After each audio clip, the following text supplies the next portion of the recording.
Hello and welcome to our show, which is a weekly show, Bottom Line. Today, my colleague Shankkar Aiyar and myself, Prabhu Chawla, are going to discuss what happened during 2025 and what it means for 2026. Whether what happened in 2025 will have any impact on 2026 on economics and maybe perhaps political economics. Both of us have been writing 30 years on the same subject. We may not be on the same page, but we do discuss without fear and fear. So, Shankkar, let us go back to what we have been writing for the 30 years.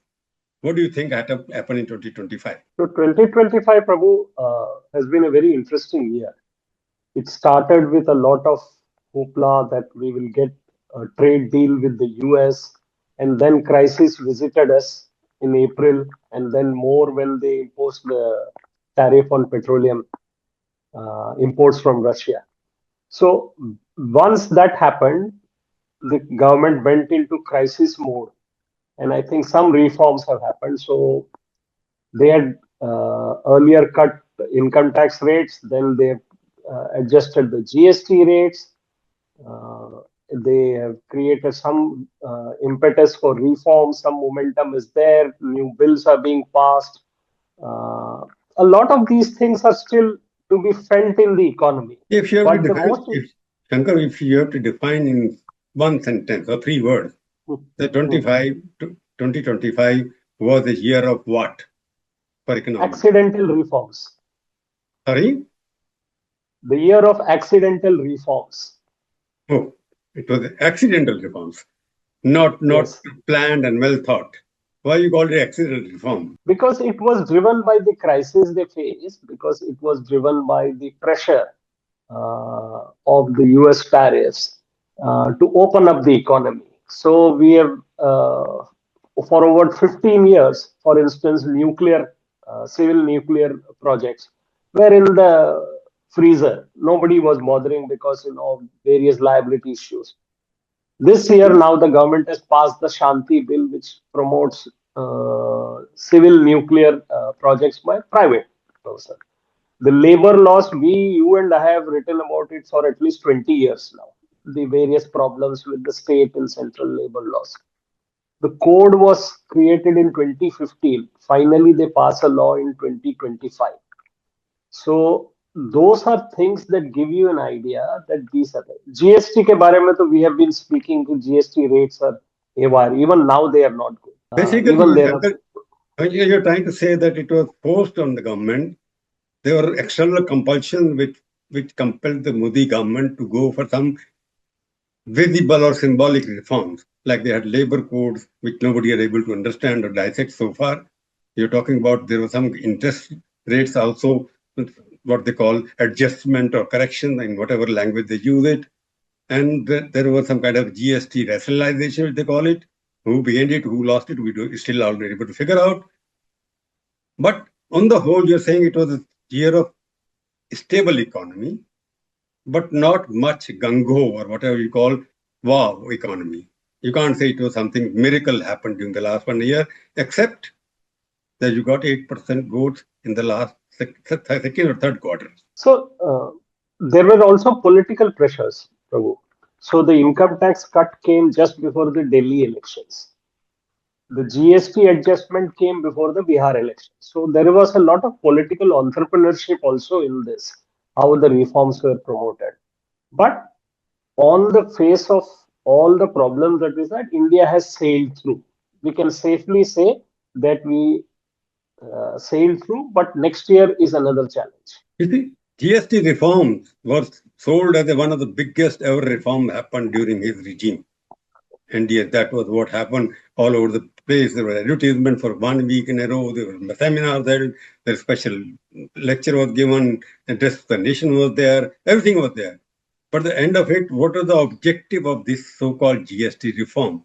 Was it meant for consumers or suppliers? Both sides are unhappy because Both sides are for the happy or consumer, unhappy? unhappy. A Unhappy. lot of Okay. people are unhappy because a lot of businesses, for instance, say that because when the rates are cut or goods are moved to zero GST, or to 5% GST, then they don't get the input credit. And so, what those businesses have done, they have increased the prices. For instance, health insurance. The older you are, the lesser is the chance that you got any benefit out of the GST cut on health insurance, because what the health insurance companies have done is they have increased the premium to adjust for the loss of input credit. So there are people who have benefited. The lower income people have benefited. But for instance, if you want to buy shirts which are more than say 2,500, shoes which are more than X cost, the GST has actually gone up in some of those cases. So GST is not an even story. And because during festivals they announced it and there has been some input, everybody is assuming that it was a grand success. The proof of the pudding we will know next year. No, you see, a lot of things. GST is one thing which you're talking about. Basically, you're saying there was some hope, but there was much more hype than the hope.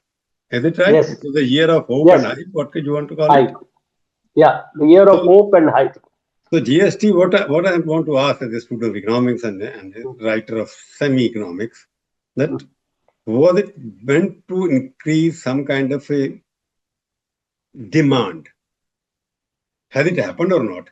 Because normally GST was they say, okay, we are rationalized, we are reduced the slab from 12% to 5%, 12% abolished totally, 18% and 28% syntax was brought it down.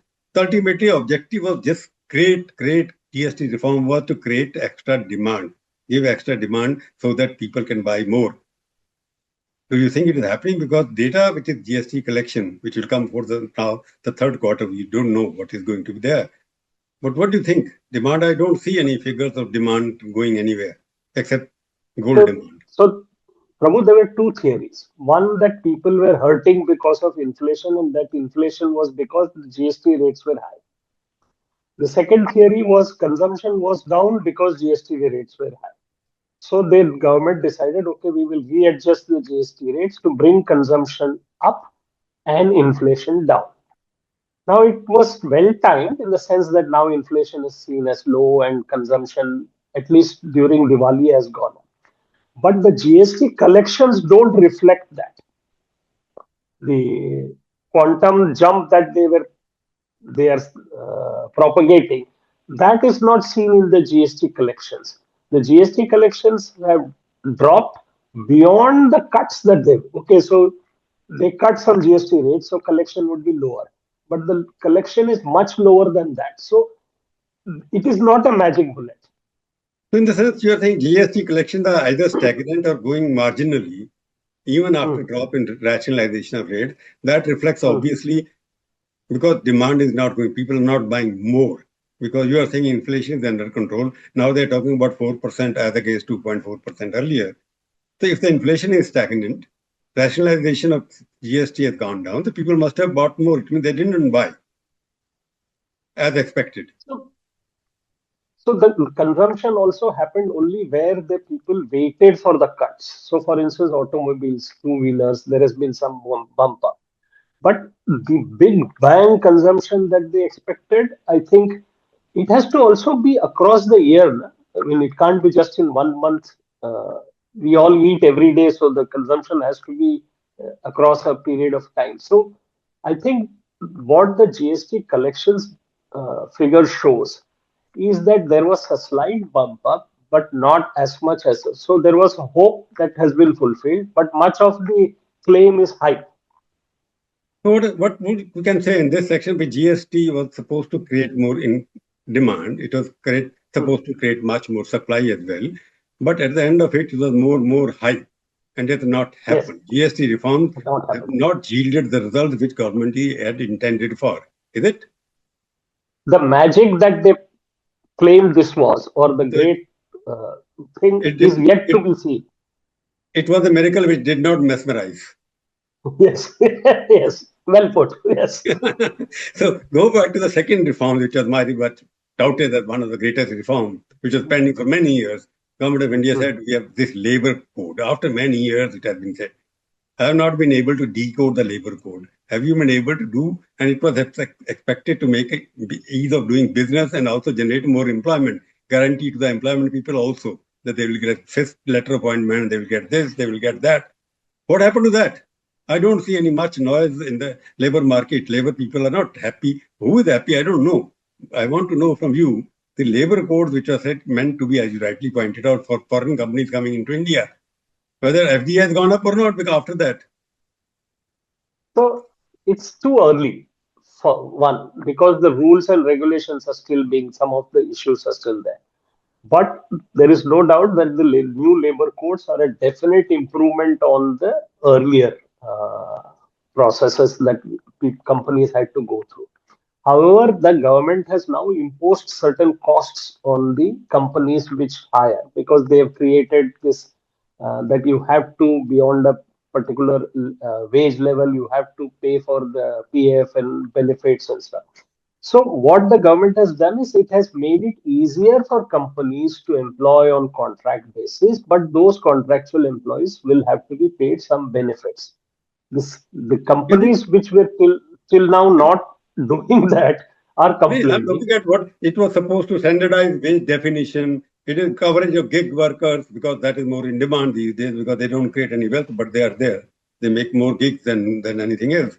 Business hiring flexibility, enhance worker safety. These are good slogans.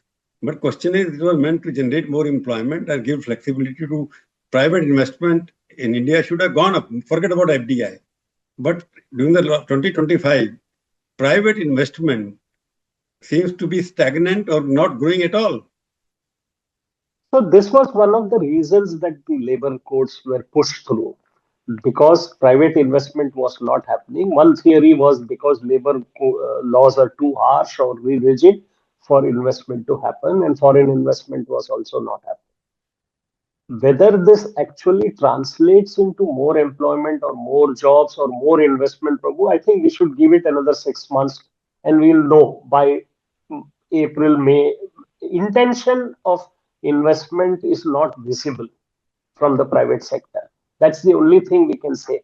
Because private companies, Prabhu, are sitting over on at least 5 to 6 lakh crores of cash reserves, which they are not investing. They're not investing for various reasons: demand, labor laws, this law, uncertainty, China effect, all kinds of stories are there. Like one entrepreneur I met, he said that what can I make which China does not make? The That is government, the challenge that Shankar, this is a strange phenomenon for the last 25 years. We're looking at it. They always want more and more incentives. India is the most business friendly state now. Never before we had such a government which was always willing to listen to the businessman. Corporate tax rate is less than the individual tax rate. And correct. then you have the tax, okay, on the capital gains tax. You are given freedom, everything comes on, immediate decisions are taken. But still, as against 24, 23, if you take the average of 5 years, 2025, in terms of private investment, it's been lowest or not. Yes, it is low. Private capital formation So, is in very spite of low. all the gungo about that we have done this, we have No, done, no. private sector is failing the government. So, Prabhu, if you look at it, there has been the PLI scheme, the internship scheme, the cut in GST, the cut in income tax, the increase in demand supposedly that would have resulted from that, and the change in labor laws, and the Jan Vishwas bill, the decriminalization of laws. All of this is supposed to have had some impact, but this impact is not visible. The private sector is still the most hesitant investor. If India's economy is moving, it is largely because of government spending. So the foreign investment is coming in, a lot of foreign people are coming in, investing in India. Apple has come, every other industry is coming. What I understood in the looking at the behavior, Indian corporate sector is most conservative, is not willing to take risk. It wants to earn profit, maximize profit, and by extracting maximum concession, minimum investment, maximum extraction from the government. That has been the year 2025. True. And also, the foreign companies are coming because they have a product that they have invested in research and development, which the Indian companies are unwilling to do. So while summing up, can we say that despite liberal fiscal concessions, despite ease of doing business, private sector in India has let down Modi substantially. All the wah that they make on the sides of budget and other events does not translate into investment or job creation. So private sector should not be given those, and Modi should stop listening to them and do whatever he wants to do. Well, definitely the state governments are doing that. So let's move down to the other thing, inflation Hmm, thing, hmm, because government hmm. is claiming again and again inflation is down, but yet rupee is up. 2025 saw the maximum fall in the value of rupee as against previous 5 years. Is it right? Yes, of course. This is the biggest one in 1 year. This kind of fall has not been seen. And in January it was 85 rupees. By November it is December 15th it touched 91 rupees per dollar. And so this is a milestone fall in some senses. So the claim that the inflation has fallen, only the rate at which inflation grew has come down. But across the board, people don't feel the effect of a 0.25% consumer price inflation. I think there are many issues. And one very strange paradox we have seen in 2025, Prabhu, is that while the GDP is growing at 8.2% in the second quarter, the rupee in the same quarter uh, went down, and now is around 90. Inflation is also down. GDP is up. So economists are wondering how can all these things happen simultaneously. So there is But some the paradox. contradiction is very Yes, clear. contradiction. Yeah. There's a contradiction because RBI at one point of time said that don't want to intervene in the market forces, then spent Hmm. billions of dollars to buy to sell the dollar. They sold the dollars to stabilize the rupee. It didn't work. But what was there? Is there some thinking in the government how to handle this collapse of rupee? It's actually a vacuum. There are there is a strange belief in the government that the fall in the rupee is a good thing because it will improve exports. Well, this is a very weak and tired theory because exports have gone up even when rupee was appreciating. So this is not acceptable. But The point that the government explanations are very few. I mean, the government has not yet been able to explain why the rupee fell beyond the supply demand explanation, which is that we have imported more than we have exported, or that the pressure on the rupee has been because foreign investors left the stock market. So 12 to 10 billion dollars have exited. Even this month they were been negative. The government should explain why is the foreign investor leaving the Indian stock market, why FDI is not growing, why the exports are stagnant or not picking up as much as they do, and why the diversification. So now there is some partial explanation, but the full explanation of why the rupee, it is the puzzle, Prabhu, that yeah, why the definitely. government You see, allowed the rupee to fall so much. there are too many puzzles. You see, the rupee is falling, yet exports are not going exponentially because it should Hmm, gone up. hmm, But hmm, at the same hmm, time, hmm. imports have become expensive because our service industry, our technology industry, and manufacturing, they depend mostly on imports, and cost of imports have gone up about 30 to 40%. And I have heard of many factories closing down. So, when it comes to rupee, how to manage the rupee versus the dollar, you think the 2025 reflects that there's no experience of handling it or no desire to handle it? They are letting it to Bhagwan Barose. No, I think the Sarkari economists, the economists who are not in the Sarkar but are giving advice to the Sarkar, seem to believe that the fall in the rupee is a good thing. And this is what is creating the confusion. Because you're a net importer of goods, two-thirds of your exports depend on intermediates which you import and re-export. And if every fall in the rupee adds to your fuel cost, your fertilizer cost, your import cost, everything. So how do you manage the rupee is a very critical aspect of economic management, and this is something that I mean, the RBI has had interviews. The governor has given interviews. He has had a credit policy recently, but the explanation of the rupee is very invisible, actually. So Shankar, 2025, which is very clear, low inflation, low income tax for corporate people, rationalization of GST. In spite of all these things, 2025 year has not been the good year for the economy, for the people, for employment, for anybody else. It means there is no proper diagnosis and there is no prognosis as well. So the government seems to be operating on set theories. So some good steps are being taken, but they are not translating into the bang that is expected. For the government has forsaken money in corporate tax, forsaken money in income tax, forsaken money in GST. That is not translating into a bang. So if the government has to explain this, then they must unravel these puzzles. 2025, in a sense, has been a year of paradoxes. Yes, paradox. When you're talking about paradox, let me come to the other paradox. You have all the Mm, good news, as you say, mm, GST, taxes, record mm. economic growth. But looking at the stock market, 2025 stock market and against 2024, there's no comparison, stagnant or whatever. Market cap of India And 2025 has not gone up much. this is a major puzzle because Well, till that's what I last mean. so No, till last year, Prabhu, 2024 if you was record remember, growth. 2024, yeah. 2025, there's hardly any growth.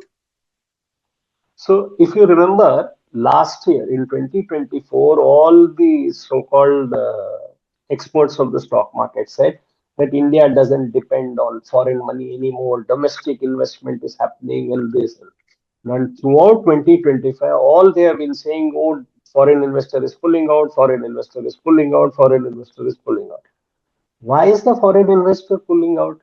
Even though you have the highest growth rate, you are the fourth largest economy, your ratings have gone up, your macro fundamentals are better, you have cut down fiscal deficit, you have cut corporate tax, income tax, GST. So why is the foreign investor not investing in the Indian stock market? That's a I'm a stock market. question. That's why I'm saying stock market people don't see any investment because your IPOs are doing very well and they are getting out of it. But overall index is not going up. Both the stock market, in the NSE, the whatever is not going up.